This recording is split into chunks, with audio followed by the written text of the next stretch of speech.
I spent so long of my life masking that it got into a habit. Unmasking is a really weird thing for me. And oftentimes I expect people to kind of read my mind, you know? Yeah. I could be sitting at my school desk and I'm not okay, you know? I'm just like shaking, I'm overwhelmed, I'm overstimulated. I look at my friend, they're just laughing with someone else. I'm like, why can't you see I'm not okay? And then I realized they don't have to read my mind, you know? I have to communicate.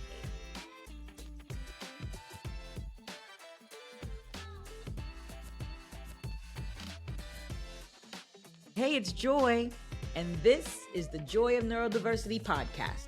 Here we break down stereotypes, celebrate the brilliance of different minds, and get real about what it actually means to be neurodivergent. Because at the heart of it all, neurodiversity isn't just a concept, it's people. It's lived experiences, challenges, strengths, and the stories that connect us. Whether you're here to learn, feel seen, or reimagine what's possible, you're in the right place. By pressing play, you're choosing to embrace a new way of thinking, one that honors every brain for what it brings. So settle in, get comfortable, and let's dive into today's episode.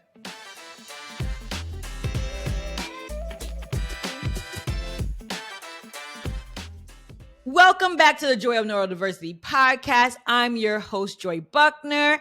I am so excited about today's guest. Lemar is a remarkable high school student based in Dubai who's navigating life with ADHD and a specific learning disorder in maths, or also known as dyscalculia. Lemar isn't just smart and insightful. She's deeply passionate about raising awareness around neurodiversity. She takes every opportunity to learn, to grow, and most powerfully, to share her lived experiences in ways that are helpful to others and helps them better understand what it's like to be neurodivergent as a teen in today's world. Lemar opens up about ADHD and dyscalculia and what that really feels like, the challenges of seeking support as a minor, and the incredible tools and strengths she's discovered along the way. Her honesty and clarity and courage are truly inspiring. And I know her voice is going to resonate with so many of you, especially teens who might feel unseen or misunderstood.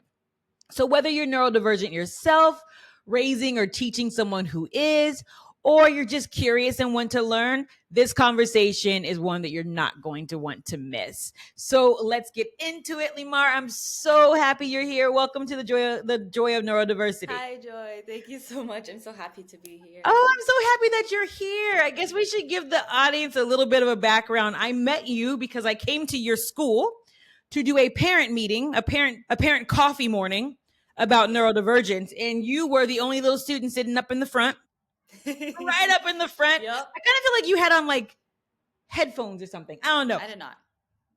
No? My hair just covers my ears a lot. And you were just there. You were so lovely and engaging, and we spoke afterwards, and I told you about the podcast, and you were like, could I come on? And I said, listen, if the adults in your life are happy for you to come on, I'm happy for you to be on. And I think it's so important just to have on this podcast, I want to have a variety of people who are coming and sharing their experiences. So I'm so excited that there's a teenager who actually wants to do it. Absolutely. Yeah, so can you just introduce yourself to the listeners? I know we're going to talk a bit about your ADHD and your dyscalculia, but I want to know who you are beyond that. This is a really difficult question for me. It's like when someone asks me, like, what is your favorite song? I just blank out. What is my favorite song? Me too. I don't know. I don't know. Too many to choose from. Okay, so as Joy probably said, I'm Lemar. Hello, guys. How many people are watching? I don't know. I'm 16. Hopefully a lot. Hopefully a lot. Hopefully. Yes. I'm 16. I'm in high school, 11th grade specifically, year 12. I've been living with ADHD and dyscalculia, and that's all I can think about now. No, it's fine. What are some of your hobbies? What do you enjoy to do? What do you enjoy doing? Ooh, I love playing drums. I have been for a while now. Oh, I love that. Yeah. It's so much fun. I also do a bit of like singing. I love theater. Massive stage kid. Okay. I love listening to music. I love playing with my dog.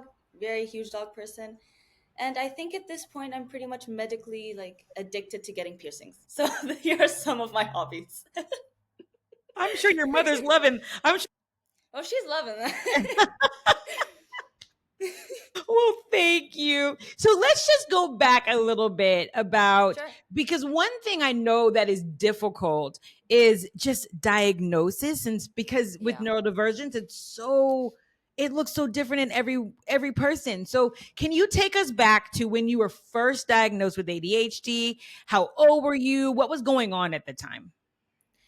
So I actually got diagnosed last summer. So a Okay. few months ago. Just Wow. Okay. very recent event. Very recent event. Yeah. I was like very recently turned 16. I think it was a few days after my birthday that I got the diagnosis. Hmm. And surprisingly, a lot of people were confused about this, but I was so happy to get diagnosed. Like, Absolutely.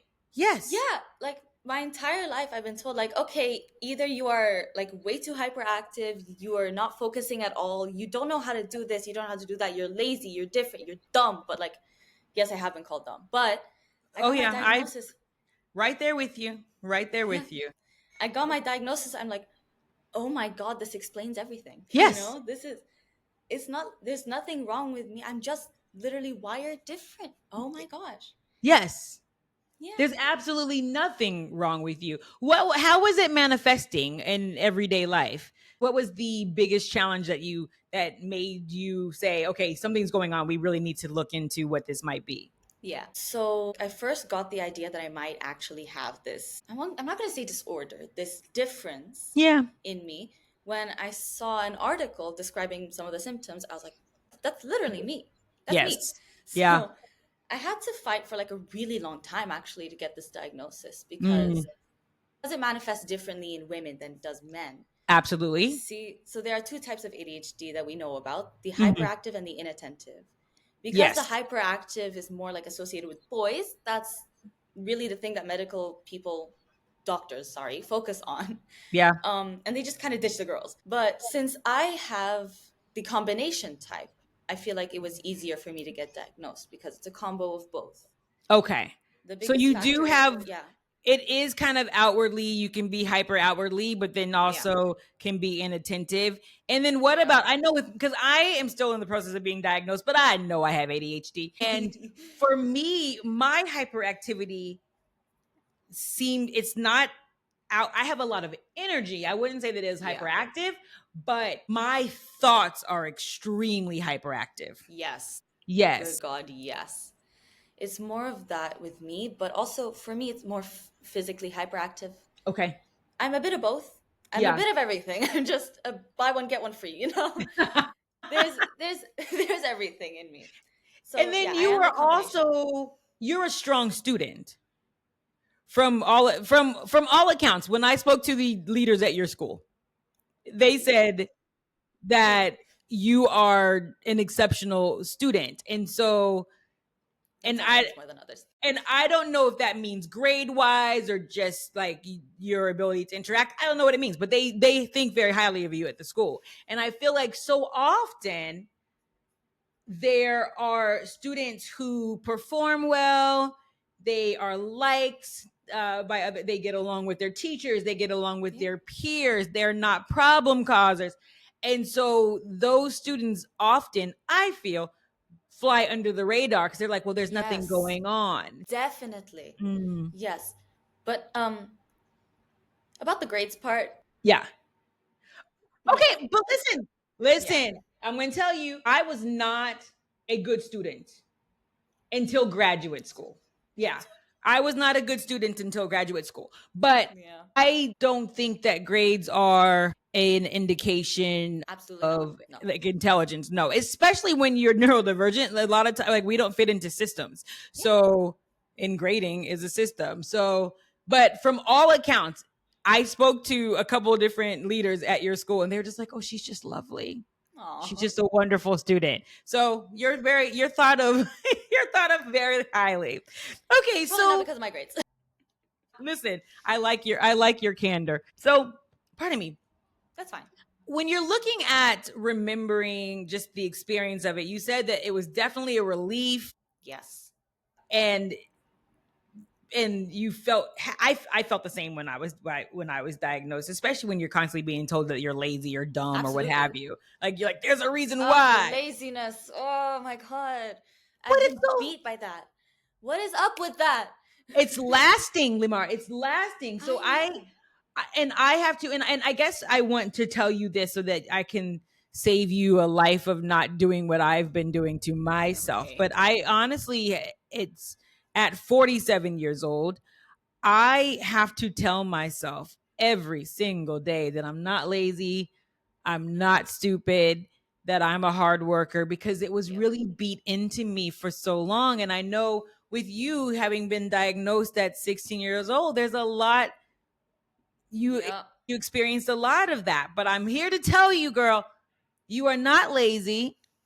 You absolutely are not dumb, and just wipe that out of your vocabulary. Just Of because someone course. doesn't understand the way that you work and your brain works does not mean that that is laziness on your part at Of all. course, absolutely not. So you take that out of your take that out. But okay, if you I think often there's so many misconceptions about what ADHD is, and you spoke about how there's two different types. You're kind of a Yeah. combination of both. It manifests differently in males versus females. So if you could describe what ADHD feels like from the inside out, like how it shows up in Okay. your mind, how would you describe it? Okay, so I like to say to people when they ask me how I feel, like how I think, Uh-huh. listen to every noise around you, Okay. including me talking, and imagine it's all at the same volume. Like I cannot tone anything out. I hear Okay. everything. My mind Yes. is so loud. There are about like 3 songs playing in my head right now. As we speak, I'm juggling in these thoughts. I'm thinking about what I'm about to have for dinner in a few minutes, you know? Mm, It's just so loud. The air conditioning is vibrating in my ears, you know? Us people with ADHD is just a bit of this, a bit of that, a bit of this, a bit of that. It's the yeah. same visually. If anything happens in the corner of my eye, I will look at it. I will direct my attention to it. I just remember when we were meeting about your episode, you were like, that plant is driving me nuts. Do you want me to move it? Do you No, want me to move it? the Is it plant is okay? fine. The plant is Okay. fine. I was like, should I move it? No, it's okay. To your point about the moving of things like in your peripheral, I always thought because my growing up, my diagnosed learning disability or learning difference Yeah. was uh I'm dyslexic. And I always had problems with people moving around me, tapping their feet, moving their arms, and I would Yes. physically like grab them, like stop, because I couldn't, it just, and so I thought that it was my dyslexia. And then I was meeting with someone, another guest who was coming on the podcast, and the mother is ADHD, the daughter is dyslexia and Erland syndrome. So exactly what I have. Okay. And they were like, oh, no, that's not dyslexia. That is so ADHD. Like the fact that you are not wanting people to Agreed. move on the side. Agreed. Yeah, it's Yep. so frustrating. So you can't tone everything out. Everything is in full and living color all the time, visually and auditorily. Yeah. Auditorily, is that a word? Yes. Maybe. Huh. Yes. Wow. Is there It's any very loud. physical? I'm Yeah. sure. For me, not any psychologist has ever told me this or any of my teachers, but my friends have always told me that like physically, my Mm-hmm. ADHD manifests more like autism. So like Okay, I'm tell me what. rocking back and forth, fidgeting, like I'm almost always I dropped my ring. Okay. I almost always have my feet curled up, you know, I'm just in fetal position half of my life, always moving around, you know? Ah. So Yeah. is the fetal position to kind of keep you from moving more, or is it just comforting? Both. Both. Honestly, I have to keep moving until I find a comfortable position. And then 2 seconds Mm. later, that position is not comfortable anymore. So I have to find another one, you know? And from Yeah. day to day, that might be a bit different, but Yeah. the loudness is always there. Yeah. Always there. The more stressed I am, the louder the noises are. Wow. And then what about when can you turn it off, or is it just No, constant? I cannot You turn it can't off. turn it off. Even when I'm in like a completely dark room, it's all silence. There's tinnitus. So, like, Really? yes, I have never, ever in my life, this is shocking, I've never heard true silence. It's always a ringing, it's always something in my brain, never just silence. I'm surprised I didn't lose my sanity. I was about to say, I can see that, how that would be. One, I don't think when you say that, I'm not sure if I ever have had that either, because my inner voice is It constantly manifests going on. differently with Yeah. every person. Some ADHD people report like not that much loudness in there. And do think you it's also have because I'm a teenager. Yes, and part of that is just you being a teenager. Yeah. Do you have an inner voice? Yes, actually, like Is whenever it I your read voice or someone else's? my voice, Yeah. like this thing called, I think a lot of people have it when they read subvocalization. It's like a little voice in their head reading that. That's the Yes. same, but with thinking. You know, like all of my thoughts aren't just like images that pop up. Someone's saying this in my head. Me too. Yeah. But I found out and I was mind blown and literally spent like the next 2 weeks asking people, everyone, just random people, if they got this. But Lemar, some people don't have an inner voice. I know. That honestly blew my mind. Like, what do you mean not everyone's talking to someone in their head? My friend Kara is like, no, I don't see a voice. I see the words. And I'm like, what?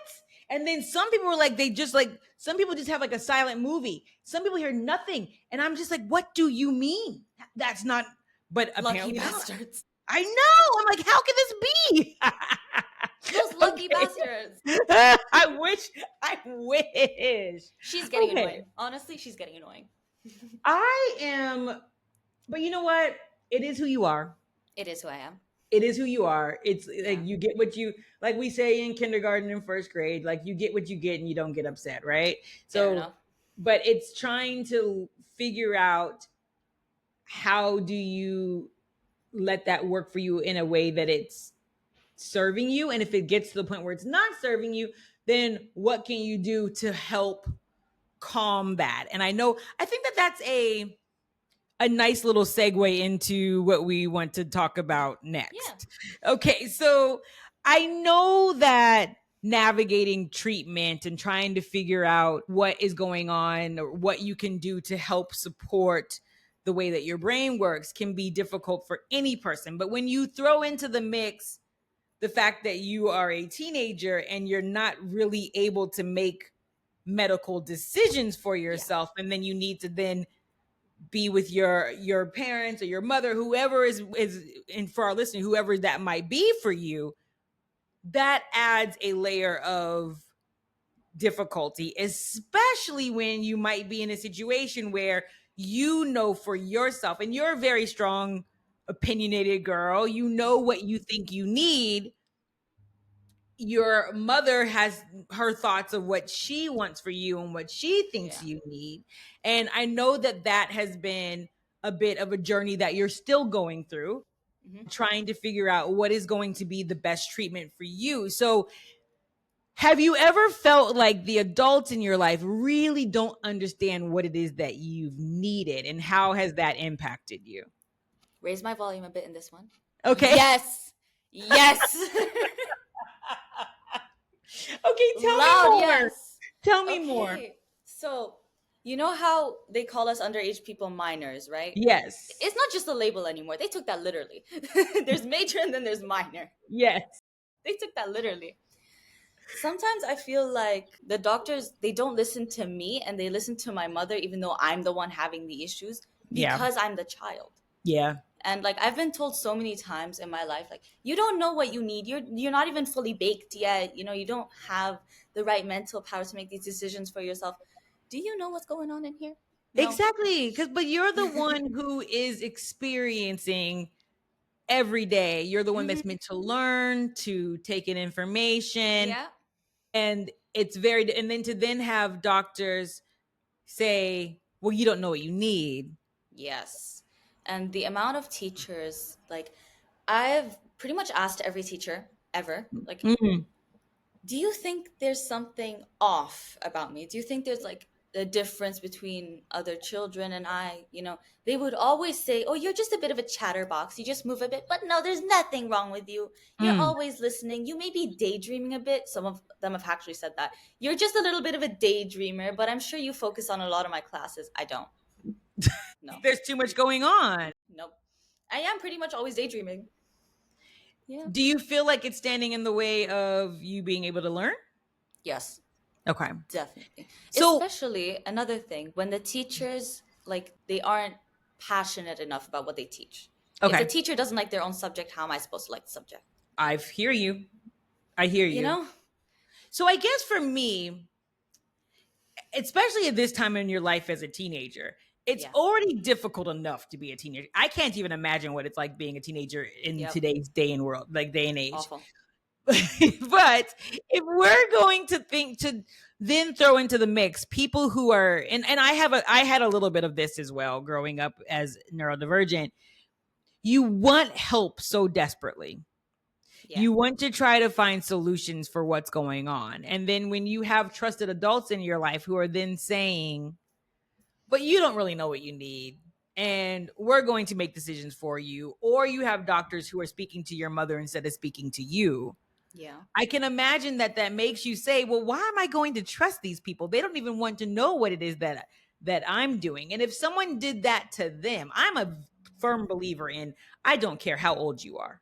Your voice is important. You need Yes. so if someone and if as I as an adult, if I was trying to get treatment or maybe I was married or something like this and a doctor was speaking to a proxy for me, okay, I'm not going to ask you the questions. I'm going to ask this person who's not experiencing anything. Yeah. I would be so upset. And if you put that into the context of, because this is your biology, right? So if you put this into the context of maybe shifting it to if you, God forbid, had cancer or some type of illness, the flu, we'll take it to the flu. And you go Okay. to the doctor, and the doctor goes to your mother and says, well, how's the flu feeling for you? But your mother Excuse you. doesn't have the flu. It Hello, I'm right doesn't here. make I exist. yeah, it Hi. doesn't make any sense. You wouldn't Yes. ask them about what the flu means to them because they're not experiencing the flu. They're not so Yeah. for a doctor not to speak to you about how I can imagine that that's really really difficult. It So sucks. what would you change about the way that decisions are made for around students that have ADHD or that are minors or people who have ADHD that are minors and looking at the decisions that you need to make, what would you change? First of all, please listen to the patient instead of their parents. Please. Yes. Please.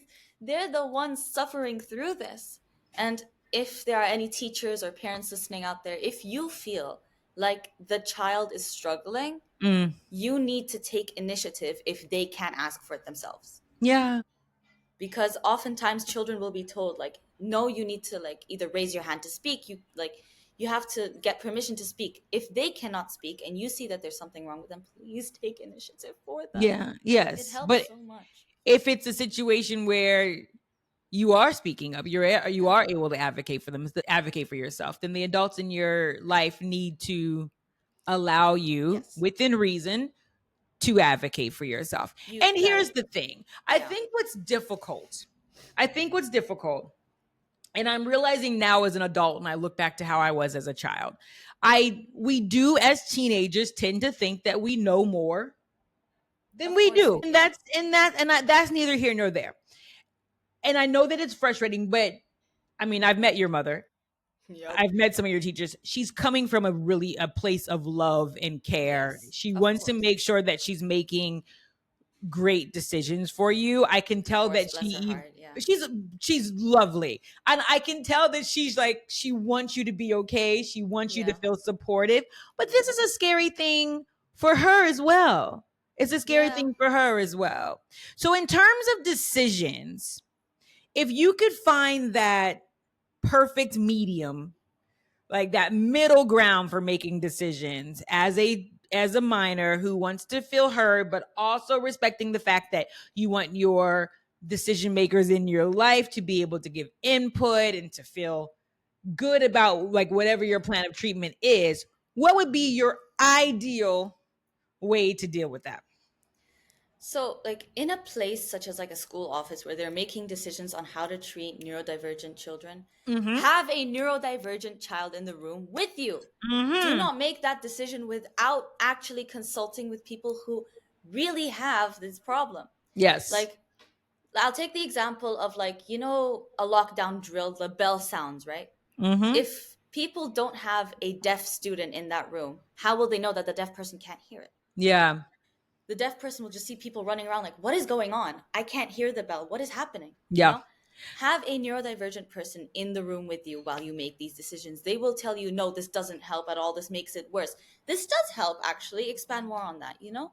Yeah. So if you're coming into any situation where you need to plan ahead, plan for whatever might be coming down the road, like you can't make decisions about certain people, to your point, without speaking to those certain decisions. And if Yes. we look at history, Mm.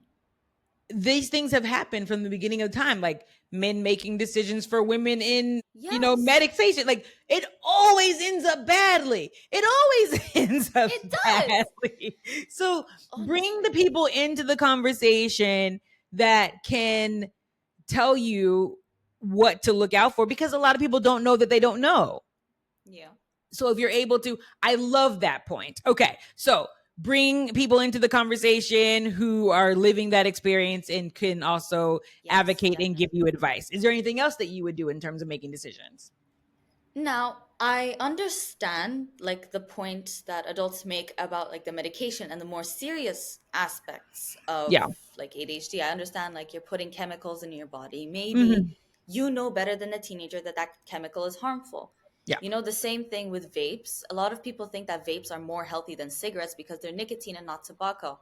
In Mm. reality, they're pretty much the same thing. It's just flavored. It's Yeah. just flavored If nicotine, not which worse. Yeah. if not Yeah. worse, Yeah. honestly. Yeah. But like the adults know better. So about like the more drastic things, I understand if adults want to take the step in, but your child is the one that is enduring these hardships. Yeah. You need to listen more to the child. Like if your child tells you, "Mom, I have this," like for example, I'm not gonna get on with mental problems. I'm gonna say like, "Mom, I have this debilitating knee pain." And Yeah. they're a child, you're not just going to say, oh, it's just because you're growing. No, you're going to take them to a doctor and check out their Hmm. knee pain. It's Yeah. the same thing when the child complains to you like, Mom, I feel like I can't focus. Dad, my brain won't shut up. You need to Yes. listen to your children, listen to like the voice, and especially when they're younger, because younger children do not lie as much as older children do. They are very, Very honest. very, like, yes. And believe me, I taught first grade forever, and they have a lot of opinion and no tact. What they think is exactly what comes out of their Yeah. mouth. Yeah. I'm sure any parents that are listening to this can relate. Like your child just randomly comes into a room after your husband told you, "Oh my God, you look so beautiful. Mom, you look fat in that dress." You look You know, fat. What are you going to wear that? Absolutely. they Okay. will not hesitate to say the truth. So just listen to your children. Listen to them. I agree. Yeah. So, okay, if we'll just recap. If we're going to listen to the adults out there, if there's minors who are navigating this, listen to them, involve them in the conversations, Absolutely. involve them in decisions that are going to impact them, whether it be in schooling or in society. Bring people to the table that can add their thoughts and wisdom and insight. And I think I hear you saying, you're not saying that you want to make sole decisions for yourself medically. No, You're no. just saying that you want to be involved in the I conversation. know that definitely I'm too young to be making like medical like decisions with medication. The same way that I would not be allowed to say get a hysterectomy. You know, Yeah. I'm too young to make that decision for myself. Mm, So I definitely agree that some people should step in, maybe an expert or an adult, trusted guardian. Yes, but when it comes to like the actual discussions and like what is wrong, have the child tell the medical expert what is wrong and not you. yes, Yes. because You you are the like one enduring yeah. it. For Absolutely. example, a teacher would say like, "Oh, she's just daydreaming in my class." While the student would say, "I really want to focus, but there's so much going on in my brain. I'm so stressed that I can't focus." You know, it's different Hmm. perspective that could change everything. Absolutely. And daydreaming is a symptom of something else that's going on. So to Yeah. just go to the parents and say she's daydreaming, okay, well, why don't we dig down a little bit deeper and see Always what ask exactly why. is happening? Yeah. Why? Why She's is a daydreaming. good Why? why? Why is a good question, Lemar. Yeah. Hmm.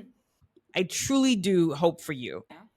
And because this is such a new diagnosis for you and Yeah. you're still trying to navigate all of this, but I really do hope that you find in the upcoming months, a solution that makes you feel comfortable, that makes your mom feel comfortable, that makes your school feel comfortable, so that you can thrive and really feel like there's some quiet in that brain, because I can only imagine that that is extremely taxing. And so I wish that for you. And I mean, I'm hoping that through this podcast, someone hears. I really hope so too. Yeah, and maybe can like reach out and we can find solutions that feel great for everyone. Definitely. Yeah, so if you have a solution for Lemar, let me know. Get in contact with me. I would love it.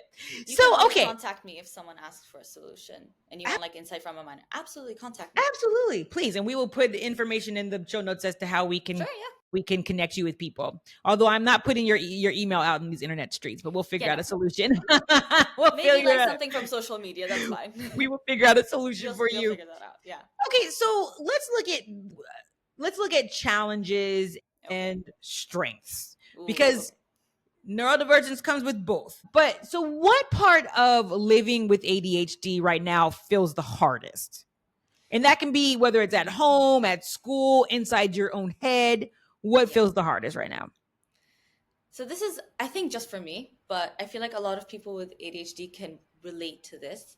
We feel so alone, right? Mm-hmm. Yeah, because even if you're my parent, like you can tell me like, oh, I love you so much. I care about you so much.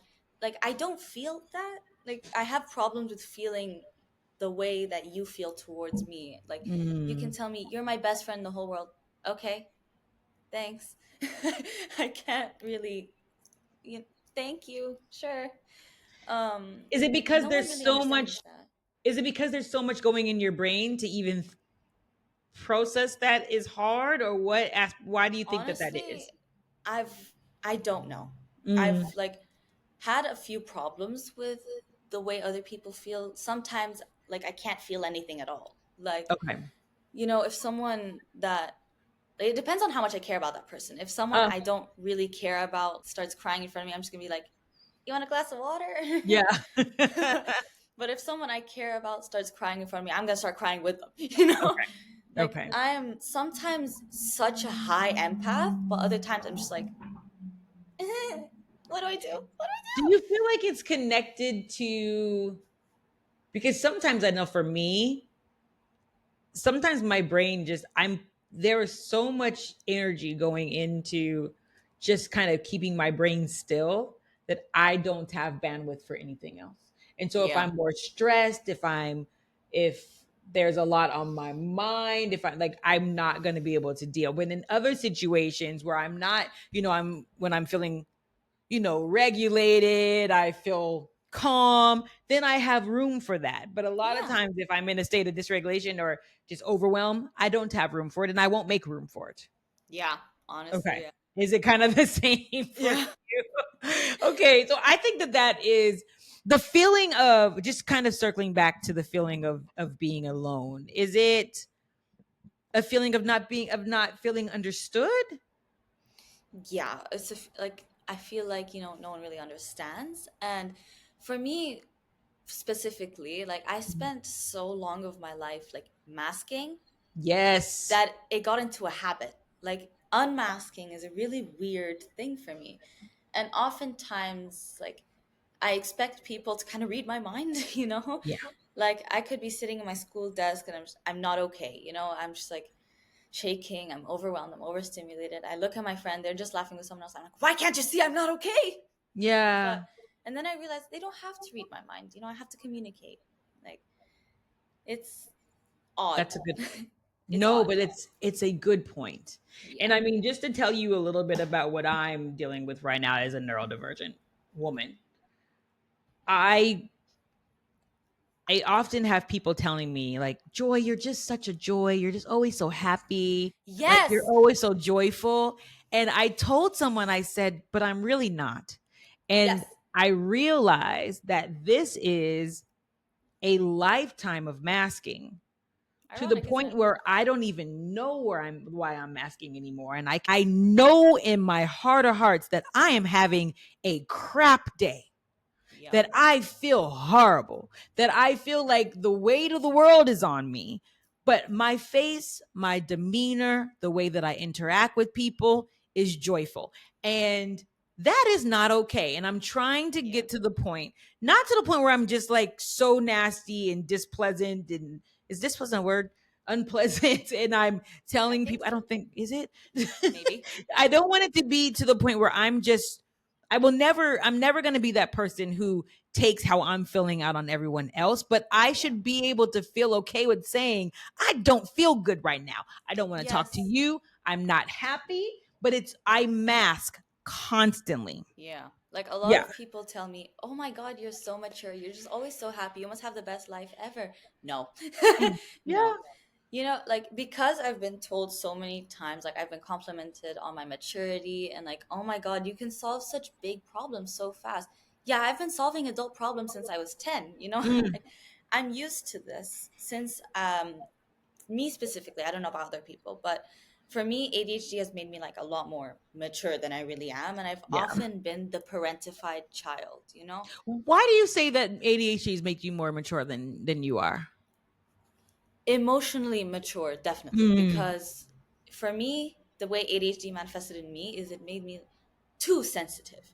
Okay. So whenever someone's venting to me about their problems, I tell them, hey, I know how you feel. I know how you feel. I'm feeling it right now. I look at you and I see the way you feel. I can feel that inside me right now. Like, I can feel the pain in my chest when I look at someone being sad. And then, like, when I tell them, like, is your chest kind of hurting? They're like, how do you know? I can feel it physically. I can feel the way you feel.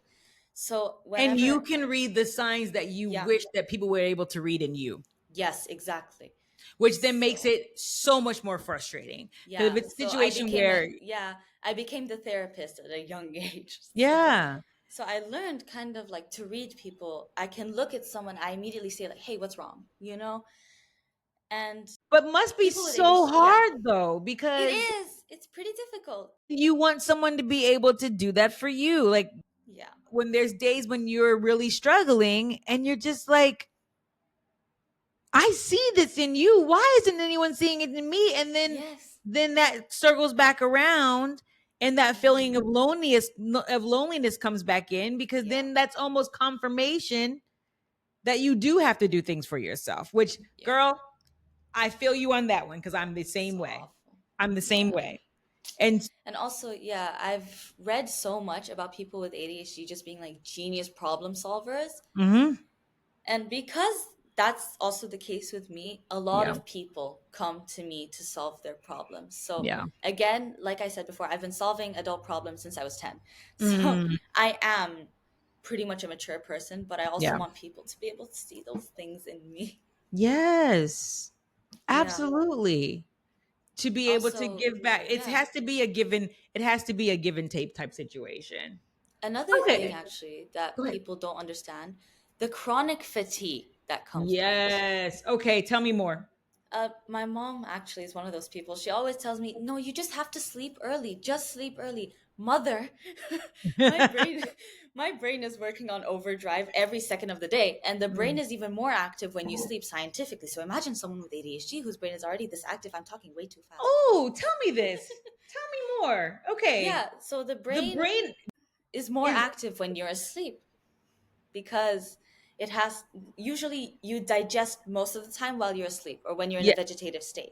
So your brain is already working on digestion. It's working on blood circulation, working on other things. You know that jolt that you get when you're asleep? You're like finally drifting off and then you're like, you know? That's actually because your brain is monitoring your body. It notices that your heart rate is decreasing a bit too fast. So it sends a shock through your body to make sure that you're not dying. Yeah.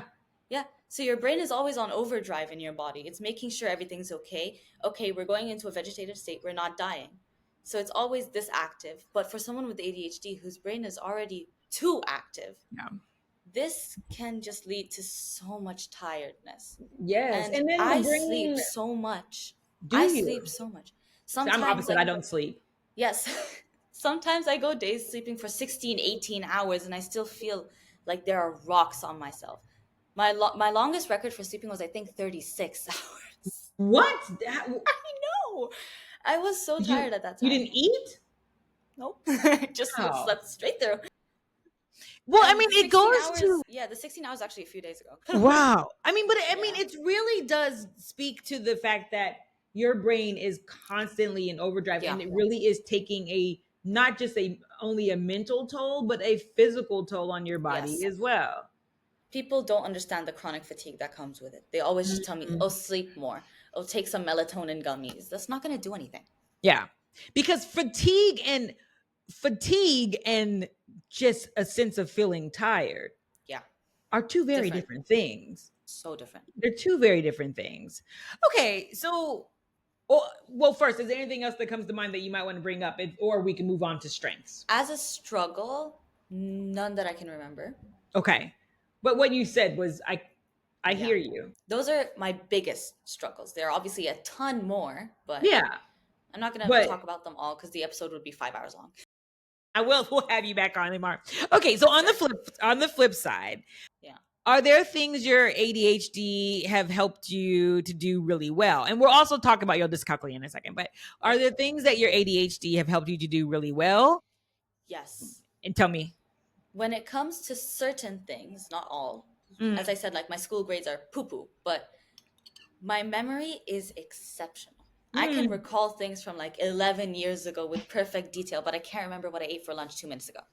Wow. It's a very weird memory kind of thing, you know? Mhm. Yeah. Like I can remember that I got my Motion Gate annual pass exactly on October 21st of 2024, but I can't I can't remember what I watched as a movie 2 days ago. Do you link it to what I know for me? If there's certain things that I think are important, then I remember those things. Yeah. Okay.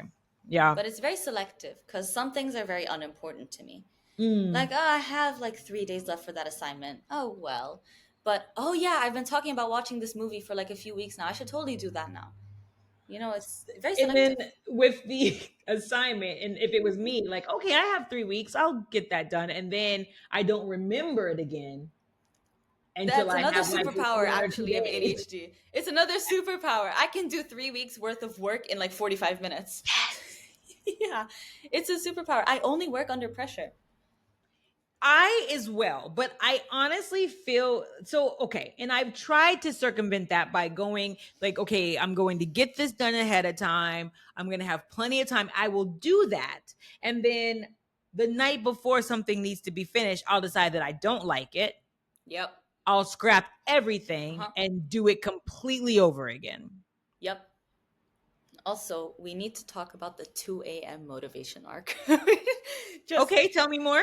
you stay up at night and you're just thinking your usual stuff, and then randomly at like 3 a.m. you're just like, oh my god, I need to change my life. And then you get up, you tidy up your entire room, and the next day you're just like, I'll do that tomorrow. I don't have that on. I don't have that in my I life. have that so much.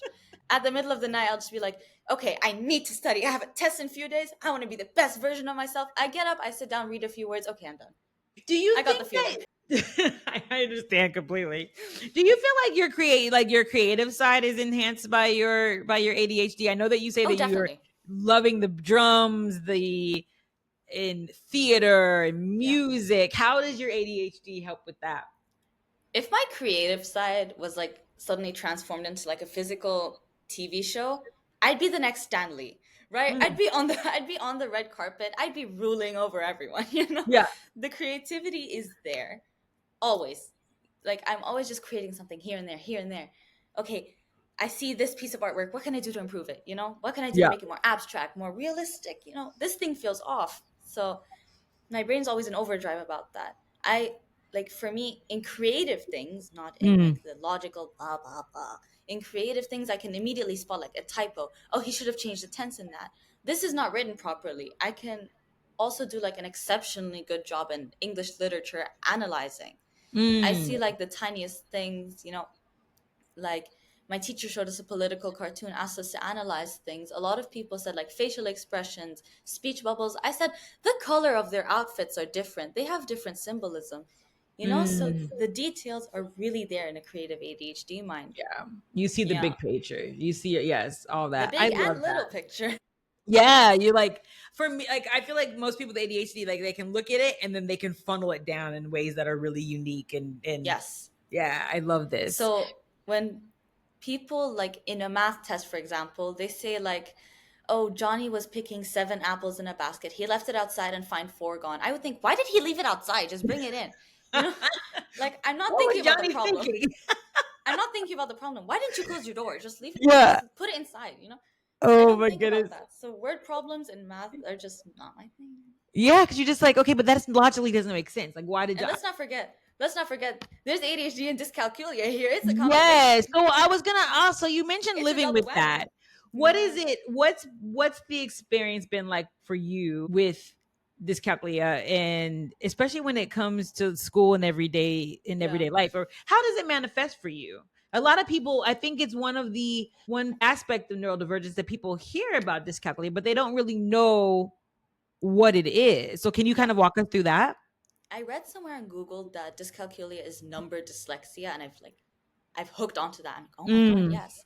It's not that I see numbers just dancing around the page. No, yeah. I don't see that. But whenever like I look at a math equation with a lot of symbols, numbers, and letters, I don't see a math equation. I just see symbols, numbers, and letters. Hmm. So I don't see like the big concept. I'm just like, okay, what the hell do you want me to do with this? Yeah. And I can't figure out what, for me, in math has always been a challenge to me. Yeah. I don't always remember what the different symbols mean, or Yeah. what order I'm supposed to do things in. And I don't know if that means that I have that. But other people look at math and it's like they're reading and they understand and they're comprehending. And I look at math and I'm just like, that's just some X's and some numbers and some dots and some Yeah. parentheses. And I don't know what any of that means. Like one of my friends is really good at maths. Mm, Like he got, I think, a 7 out of 7 in his MYP assessment. I'm just like, mm, wow, okay. Um, but for me, whenever I look at math, it's like, okay, I recognize this. This is theta. This means a missing angle. I have to find the missing angle. Wait, how do I find that again? So yeah. for me, I feel like I have to have the steps next to me. It's not like the answer is just the steps, but that's cheating. But that's cheating. I can't do that. It's not cheating. It's That's accommodation. what, that's what school says. So Yes. like I cannot do a math equation without like having the steps near me. Like for example, first you expand the brackets, then you do this, then you combine like terms, then you will get your answer. But Mm-hmm. in a math exam, obviously you can't have that. All you get is the formula thrown at you. But the formula will not fix anything, you know? You can, but, and that's where it comes to, again, to your point before, having people in the room to discuss and say, to me, this is not cheating. This is what I need to be successful, because we're looking at equitable, not equal, Yeah. right? So for me to be in a situation where I feel like I can thrive, then I Mm-hmm. need to have those steps. My friend who's a whiz at math might not need those steps. Me having the Yeah. steps puts us on a equal playing ground to be able to start solving those problems. Definitely. And if you talk to, the powers that be that say, I need you guys to understand that this is not cheating. This is just where this is my starting point, and having those conversations so that they can see the difference between the two. I think it's very valid. Back to your point of saying, bringing people into the room so they can see the way your Especially, brain yeah. works. Yeah. Especially when it's like those really long equations, like for example, Mm, logarithms, my tutor will teach me how to solve 1 or 2 questions of like the same concept. And I'll be like, okay, yeah, I understand this. And like, I'm whizzing through them, right? I'm doing them so well. But then I get like a differently structured question. Like instead of yes. wanting me to find X, they want me to find the log of AB now. I'm like, oh, Yeah. fun. Do I do it in the Yeah. same way, or how does that work? It's like Yes. teaching me how to build a house and then give me the blueprint of a skyscraper. Like it's Mm, completely different. I'm yeah. not going to be able to do this. But it seems like you've been putting you're getting to a point where you're able to put different strategies or Mhm. advocate for yourself in a way that you're going to get to a point where you can help ease some of that. Hopefully. Yeah, so like ease some of that difficulty. So okay, I feel like you are learning to embrace Yeah. your ADHD, your dyscalculia, but have there been moments where you were upset about it? Or has it always just been like, I'm happy that we figured this out, I embracing it? What has that journey been like for you? Okay, so there have definitely been times that I felt horrible about myself for this Mm, thing, but then I just remember, okay, I literally can't change anything about it, so why am I worrying? yeah. Like, I'm seeing teenagers now like start side hustles, become millionaires, and I'm just sitting here failing math. I'm just like, oh, why am I like this? Why am I like this? Why can't I just get up and do the thing? But then I realized, like, oh, I'm literally just different. I'm taking my own time. I'm moving at my own pace, not someone else's. I'll Yeah. be fine. Just calm down. Calm your Yeah. booty down. Yeah. You can't compare, and just so you know, I do the same thing. Yeah. I do the same Definitely. thing. It's I think that that's something that's not ever going to go away, but you just have to Yeah. understand that what other people do are not defining you. You're going to find your unique path, Yeah. and it's going to be Circling back, amazing. actually, Mm. circling back to the Yeah. struggles of ADHD, I forgot to mention the ADHD paralysis that comes with it. Yes. Oh my God, people don't understand this. This is why we get called lazy so often. Like, I'm Hmm. sitting, I'm scrolling on my phone, I have a thing to do, right? Yeah. My brain is screaming at me, do the thing, do the thing. It's due in an hour, do the thing. You have to do the thing. But my body, I physically can't move. Like, it Yeah. feels like there's a massive weight just on my core preventing me from getting up. And like my brain literally does everything to fight against me doing the thing, Yeah. even though I know I have to do the thing. But that's what a lot of people don't understand. They just think like, oh, you just have to force yourself to do it. I am. Like, force your hand It's on a hot stove, that's the same thing. it's your body being dysregulated, right? Yeah. So you've gotten to a point that you're so dysregulated that your body's just like, you're in danger. Your subconscious is like, you're in danger. Yeah. I need to protect you. I'm Mm-hmm. shutting everything down. And it's hard Yep. to move past that to get to a place where you're able to say, okay, I'm not in danger. I can Yeah. kind of self start and get myself into a place where I'm a bit more regulated so I can move. Sometimes you need that like fight or flight type energy to get up and move. There's actually a podcast that we just recorded about this, about trying to what you can do to get out That's of good. that paralysis. So when it drops, I'll let you know. But it's something that I struggle with as well. Okay. If you could speak directly to other teens who are neurodivergent, or maybe feeling like they're just trying to figure it out, or they're feeling alone, what would you want to say to them? What would you want them to know? Okay. So I would obviously want them to know there's nothing wrong with you. You're just different, right? Mm, And people who are not willing to understand that are not really willing to be a part of your life. yeah, Yeah. Yeah. absolutely. Full stop.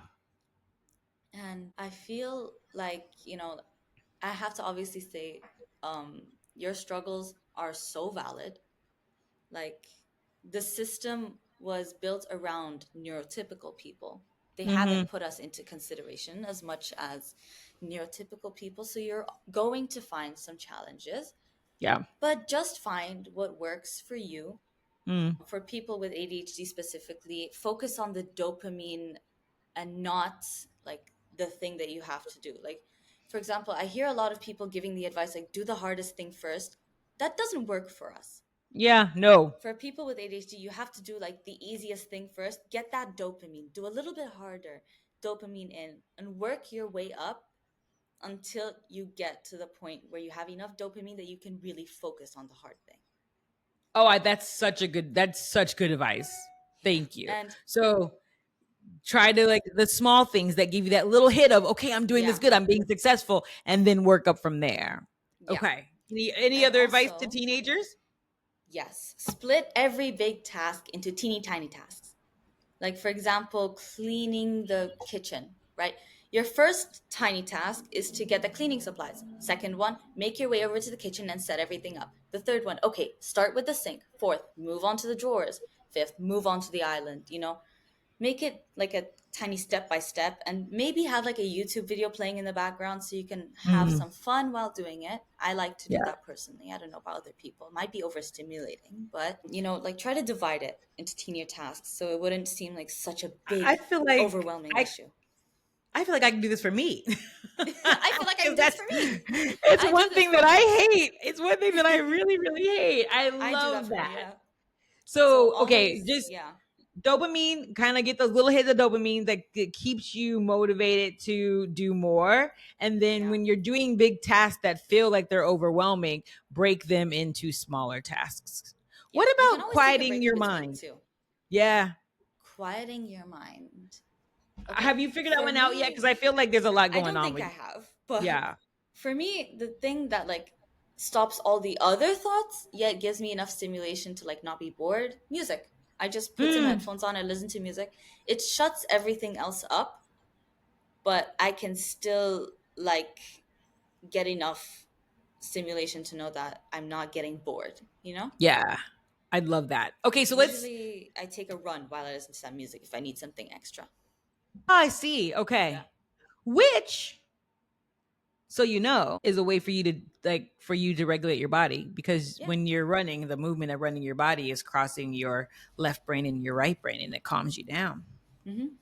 So you might be finding some strategies that you didn't even know you were seeking for. Okay, Hospitals, so hire me. we've talked about what Just you hire would me. want to say.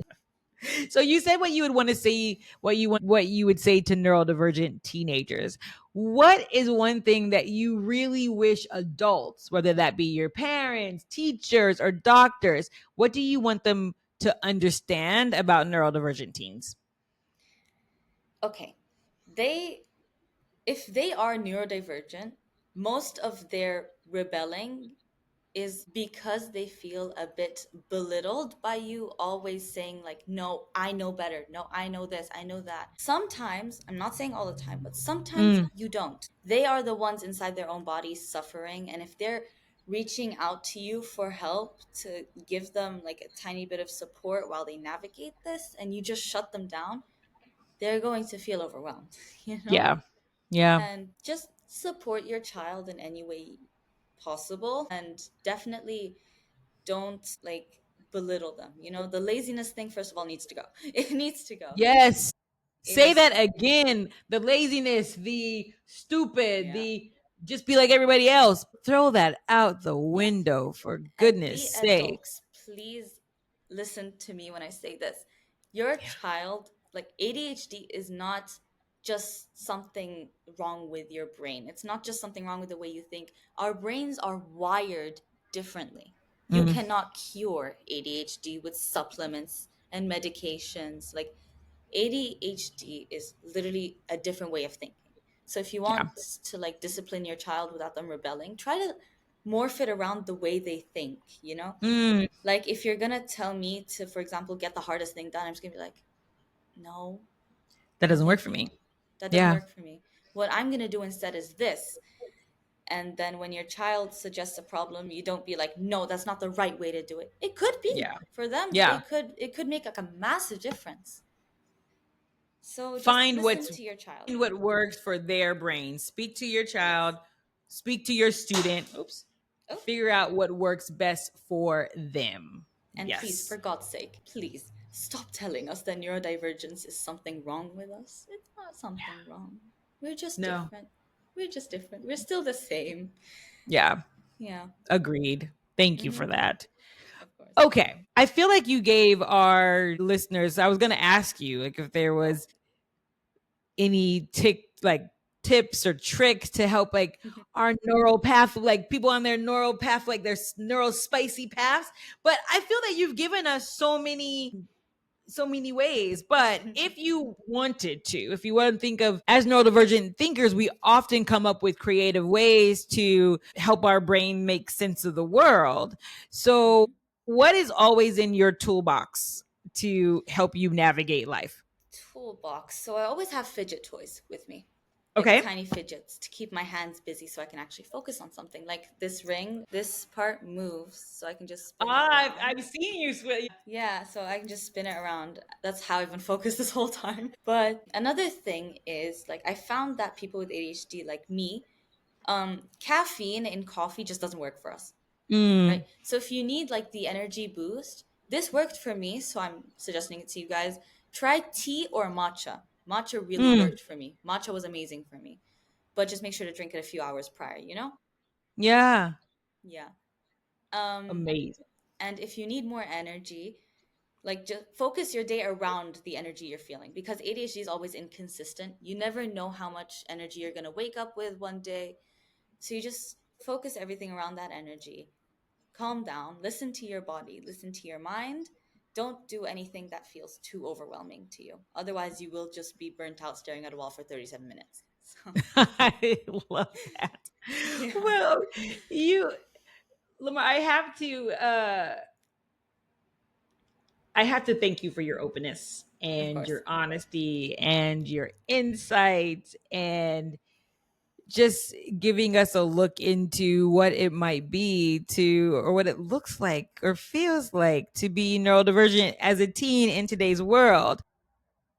I think that there's been so many powerful little nuggets that you give us. Yeah. I'm so proud of you, one, and just Oh, so grateful that you came on. But before we close, I'm gonna pause the. One question that I do ask everyone that comes on to the podcast is, what joy has neurodiversity brought into your life? so a lot of joy has been brought based on the neurodiversity, actually. Like, I feel like I can unmask, and I feel like there are people who actually understand me. And like, the more neurodivergent people I've met, the more I realize that, oh my God, I'm not alone in this. There are Yeah. other people that feel the same way I do. There are a Mm. lot of people that understand the experiences I'm going through. Yeah. And hopefully, I feel like through this podcast, many people can not feel alone, and they know that there's always someone that can relate to them, someone that can help them. Oh, I truly hope that. I cannot thank you enough. I cannot tell you. I really am just so impressed with you. I know that you're going to do big things in this world. You have so I much to hope. offer. Please continue to be an advocate and a voice in this neural spicy space, because we need brains and voices like yours. I cannot thank you enough for coming on and being, having the Absolutely. courage to come on to this podcast. It's been a So pleasure. the pleasure has been all mine. Thank you. To listeners, thank you for joining us. I encourage both teens and adults to continue listening and learning and creating spaces for neurodivergent voices.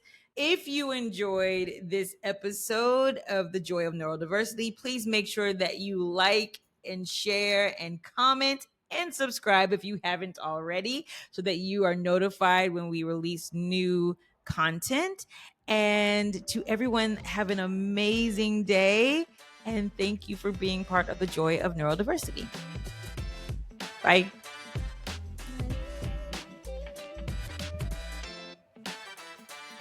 And that's a wrap for this episode of the Joy of Neurodiversity. I hope today's conversation left you feeling inspired, empowered, and seen. Remember, neurodiversity isn't something to fix, it's something to celebrate. If you loved this episode, don't forget to follow, subscribe, and leave a review. It truly helps more people find this space of understanding and joy. You can find us on Spotify, Apple Podcasts, YouTube, or wherever you get your podcast. And let's keep the conversation going. Connect with me on Instagram at The Joy of Neurodiversity and LinkedIn at Joy Buckner, and share your thoughts using the hashtag The Joy of Neurodiversity. New episodes drop every other Thursday, so be sure to hit that notification bell so you don't miss the next dose of neural spicy brilliance, deep dives, and empowering conversations. Until next time, embrace who you are, celebrate how you think, and keep rewriting the narrative, because the world needs your brilliance. Think big, be bold, and never dim your neurodivergent spark. because we were never meant to fit in.